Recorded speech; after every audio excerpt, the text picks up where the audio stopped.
Hello friends, कैसे हैं आप लोग। आज हम लोग पढ़ेंगे MAHN यानी master of arts in Hindu studies, जिसमें आज पढ़ेंगे MHN 004 के खंड 5 में इकाई 3 शंकराचार्य विरचित सौंदर्य लहरी में स्त्री तत्व की अभिव्यक्ति, जिसमें आज हम आपके लिए लेकर आए हैं तुरीय अवस्था का स्वरूप और शक्ति तत्व। तो आइए, तो वीडियो स्टार्ट करने से पहले जो भी फ्रेंड्स हमारे चैनल पे नए आए हैं कृपया चैनल को सब्सक्राइब कर ले और बेल आइकन को प्रेस कर दे, ताकि जो भी लेटेस्ट वीडियो हमारे चैनल पे आए वो सबसे पहले आपको मिल सके। तो आइए, ज्यादा टाइम को न लेते हुए चलते हैं अपने टॉपिक पर। शंकराचार्य विरचित सौंदर्य लहरी में स्त्री तत्व की अभिव्यक्ति में तुरीय अवस्था का स्वरूप और शक्ति तत्व के बारे में पढ़ते हैं। तो आइए वीडियो को स्टार्ट करते हैं।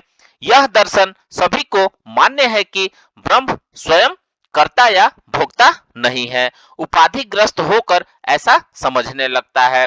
मुंडकोपनिषद में एक ही आत्मा के 4 पाद कहे गए हैं।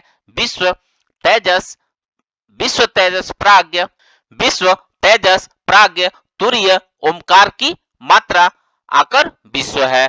उकार तेजस है, दोनों मकार में एकीभूत हो जाते हैं।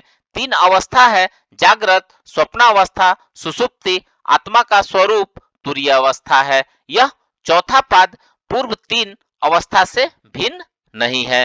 तीनों जो स्थान है, जागृत, स्वप्न, सुषुप्ति में एक ही आत्मा विकल्पित हो रही है। उदाहरण के लिए रज्जु और सर्प ज्ञान समान काल में ही होता है। रज्जु में सर्प की निवृत्ति ज्ञान और रज्जु का ज्ञान समान काल में होता है।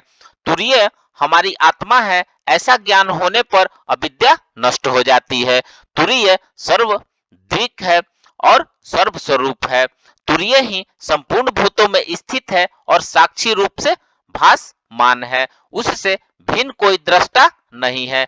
प्राज्ञ बीज निद्रा से युक्त है। अज्ञान का नाम निद्रा है, वही विशेष ज्ञान की उत्पत्ति का बीज है।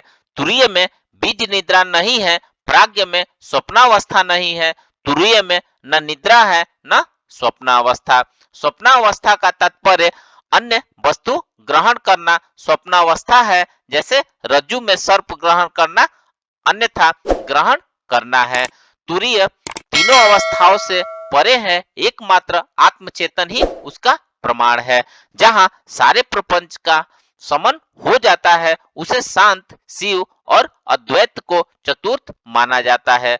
वही आत्मा है, वही परमात्मा है, वही परम पुरुष है। तुरीय अवस्था का वर्णन करना आवश्यक था, क्योंकि भगवत पाद ने भगवती के संबोधन में पर ब्रह्म महिषी से कहा है कि यहीं पर तुरीय स्वरूप का उल्लेख किया गया है।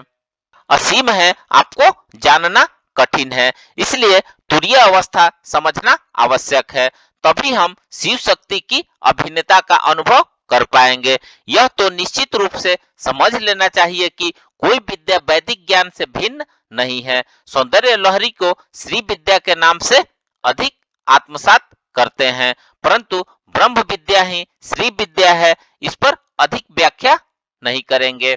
शिव में ज्ञान है, क्रिया नहीं है। शक्तिमान होने से वह ईश्वर है, ब्रह्म शक्ति के साथ चिदानंद स्वरूप है। भगवती शिव आपके कारण ईश है। आइए अब नेक्स्ट पढ़ते हैं सौंदर्य लहरी में स्त्री तत्व विमर्श।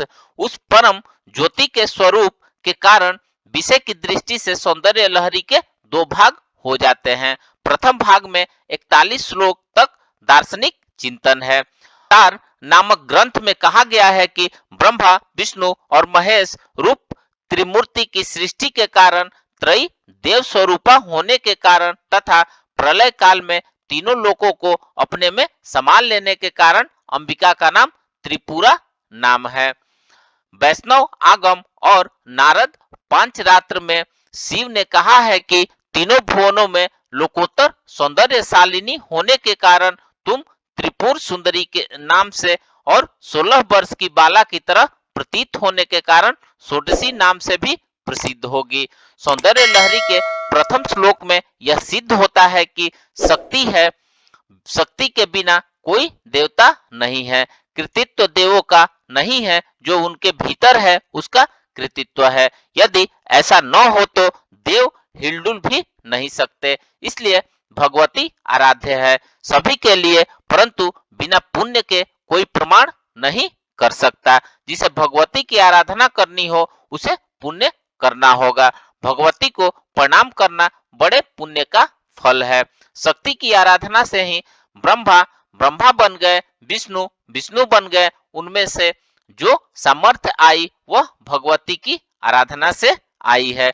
भगवती के इच्छा मात्र से सब कार्य हो जाते हैं, यह उनका प्रभाव है। भगवती चरण कमल का प्रभाव है कि एक कण से ब्रह्मा जी संसार बनाते हैं, उसे ब्रह्मा जी बड़े प्रयत्न पूर्वक संचित करते हैं। सहस्त्र अनंत का परिचायक है। विष्णु अनंत नेत्र वाले, अनंत चरण वाले, अनंत सिर वाले हैं, परंतु आपकी चरण धूलि को सिर पर धारण करते हैं। वह भी बड़ी कठिनाई से हिलने डुलने लगते हैं। उनकी सांस तक फूलने लगती है। सृष्टि जो बची हुई है इसी कारण से कि उसे वह धारण किए हुए हैं। शिव उसे लपेटकर चूर्णीकृत करके गौरव का अनुभव करते हैं।